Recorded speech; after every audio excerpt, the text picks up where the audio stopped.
Mama nasengi bolimbisi kobo mangate. Mbui bisa mama manasa mwana nayo. Mama senga bolimbisi. Mbui kosala te. Mbui bisa mama nasa mwana nayo.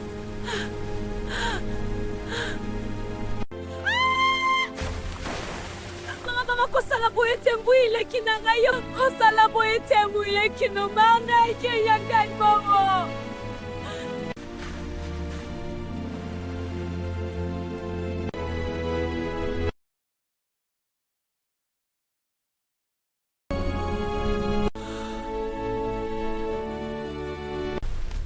Est-ce que biloko oyo nazomona eza ya solo to misu na ngai ezokosa ngai?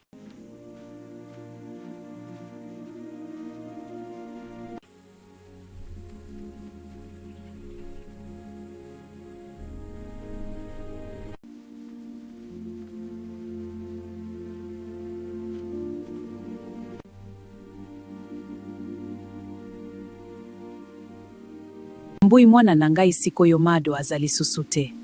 Moto ata mokote oyo akoki kozwa biloko oyo olingi. Mama nayoki bien sikoyo nalingi komona ye lisusu te. Yo mona oyo lamuka kufate zambe na sengio. Teye zambe na sengio. Yo lamuka kokufate zambe na sengio. Amonaki likambo nyonso.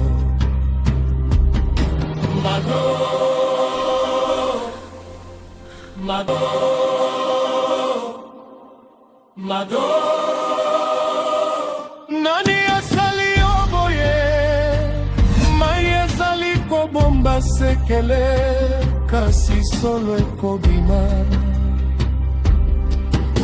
Mado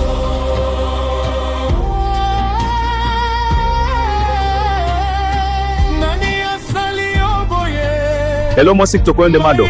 Na epo na kozwayo. Hello nga nazalaki ya Mado yende atindinga ina yako monana nayo.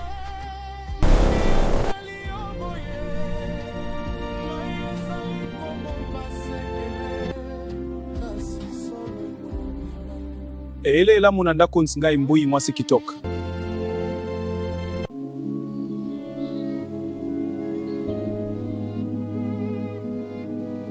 Mbui zala kalme.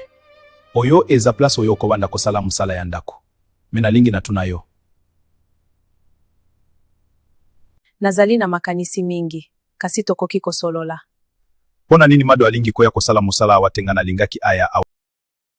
Ayebisaki mama ke alingi koya awate azobela mingi yango wana atindi ngai. Mutombo yoka ngai na yebi misala nyonso ya ndako. Nayoki. Tokolobana. Mado, yolingaki ozwa mwana mobali oyo akitoko boye, pe aza rich makasi, ngande mbui. Esengeli na lambela ye bien po alinga ngai. Nakotika yete soki po alinga ngai. Nakotika yete soki esengeli abala ngai.